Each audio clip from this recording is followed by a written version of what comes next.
நெல்லையில் தமுமுக கவுன்சிலரின் களவாணித்தனத்தை சோசியல் மீடியாவில் வீடியோ வெளியிட்ட தமிழக வாழ்வுரிமை கட்சி நிர்வாகியை கவுன்சிலரின் மைனர் மகன் அடியாட்களை அழைத்து வந்து ரத்தம் சொட்ட சொட்ட தாக்கிய அதிர்ச்சி வீடியோ வெளியாகியுள்ளது. தவறை தட்டி கேட்ட காரணத்திற்காக தவாக நிர்வாகியை பெல்ட்டால் தாக்கிய கவுன்சிலரின் மகன் உள்பட 5 பேர் மீது வழக்கு பதிவு செய்யப்பட்டுள்ளது.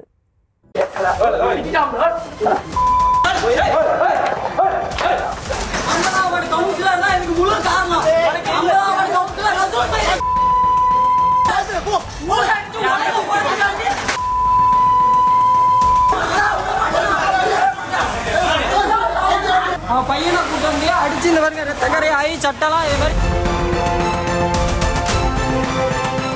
பட்டப்பகலில் தவேக நிர்வாகியின் அலுவலகத்திற்குள் புகுந்து ரத்தம் சொட்ட சொட்ட தாக்குதல் நடத்திய பகீர் காட்சிகள் தான் இவை.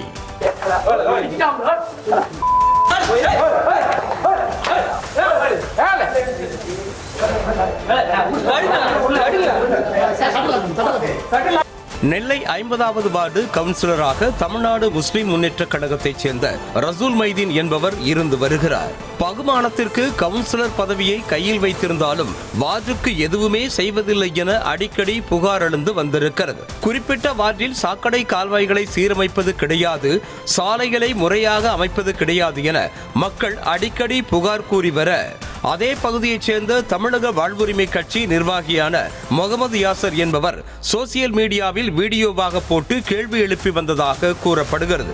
இதனால் கவுன்சிலரின் இமேஜுக்கு வார்டு மக்கள் மத்தியில் தலை காட்ட முடியாத அளவுக்கு டேமேஜ் வந்திருக்கிறது. தமிழக வாழ்வுரிமை கட்சி சார்பாக 50வது வீடியோ போட்டோம் வைங்களேன், ஒன்னே ஆளை விட்டு அடிப்பாங்க, இதுதான் வந்து பண்ணுவாங்க. 50வது விட்டோம் வைங்களேன், இன்னைக்கு பாத்தீங்கன்னா அவன் பையனை கூட்டு வந்து இது பண்ணிருக்கான் பாருங்க. பையனை கூட்டு வந்து அடிச்சு இந்த மாதிரி ரத்தக்கரை ஆகி சட்டெல்லாம் இது மாதிரி தமிழக வாழ்வுரிமை கட்சி சார்பாக ஏதாவது நடவடிக்கை எடுத்தோம் வைங்களேன், இப்படிதான் நடக்கும். சோசியல் மீடியாவை வைத்து கவுன்சிலர் ரசூல் மைதீனுக்கு எதிராக அடிக்கடி முகமது யாசர் வீடியோ போட தொடங்கிய நிலையில் அப்போதில் இருந்தே இரு தரப்பிற்கும் இடையே மோதல் போக்கு நிலவி வந்திருக்கிறது.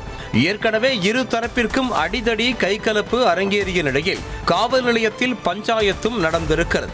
ஆனாலும் முகமது யாசரின் வீடியோ புராணம் முடியாத நிலையில் கடுப்பான தமுமுக கவுன்சிலர் ரசூல் மைதீன் மைனர் மகனை ஏவி விட்டதாக கூறப்படுகிறது.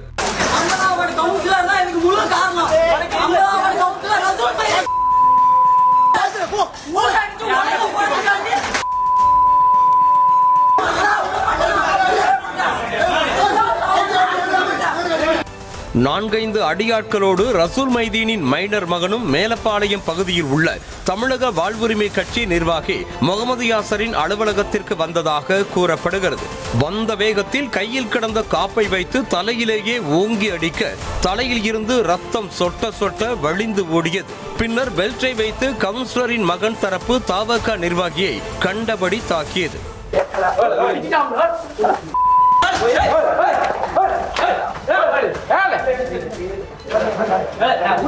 பட்டப்பகலில் தவேக நிர்வாகி ரத்தம் சொட்ட சொட்ட அடி வாங்கி நின்று கொண்டிருக்க வீடியோ எடுப்பது தெரிந்தும் கூட கவுன்சிலரின் மகன் தரப்பு அடாவடியாக தாக்கிக் கொண்டே இருந்தது. தவேக நிர்வாகி அணிந்திருந்த வெள்ளை சட்டை முழுவதும் ரத்தம் வழிந்தோடி சிவப்பு நிறமாக மாற வழிந்தோடிய ரத்தத்துடன் அரசு மருத்துவமனையில் அனுமதிக்கப்பட்டார். இதனையடுத்து 50வது வார்டு கவுன்சிலர் ரசூல் மைதீனின் மைனர் மகன் உட்பட 5 பேர் மீது போலீசில் வழக்கு பதிவு செய்யப்பட்டு விசாரணை மேற்கொள்ளப்பட்டு வருகிறது. திமுக கூட்டணி கட்சிகளான தமிழக வாழ்வுரிமை கட்சிக்கும் தமிழ்நாடு முஸ்லிம் முன்னேற்ற கழகத்திற்கும் இடையே மோதல் போக்கு நிலவியது நெல்லையில் பரபரப்பை ஏற்படுத்த இருக்கிறது.